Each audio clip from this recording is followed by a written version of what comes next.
This hadith narration to Samarri is not a rule for the whole of mankind, because you've got to go back and see what the previous Imam said about the Mahdi during his occultation. So Imam Jaʿfar Islam said that there will be 30 people in every era who will be in touch with the Imam during his occultation, and Medina is a good dwelling place, so he will not feel lonely with 30 individuals. That is in al-Ghaiba by Shaykh Nu'mani. That's another narration from Imam Jaʿfar Islam also.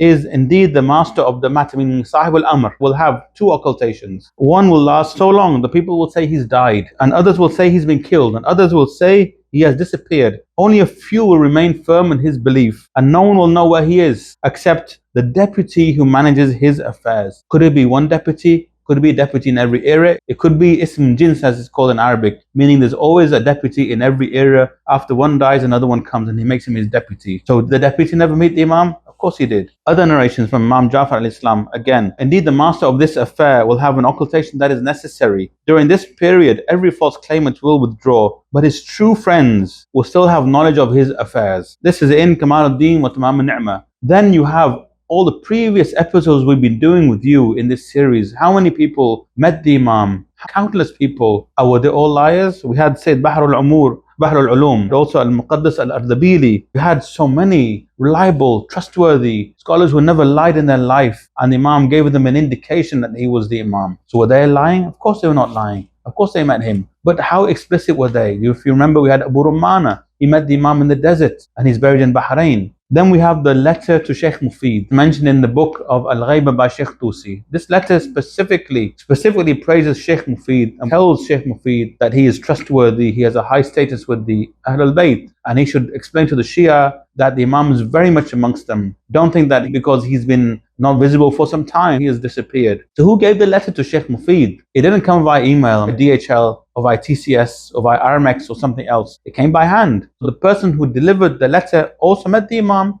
or he met somebody who met the Imam. We had many stories like this.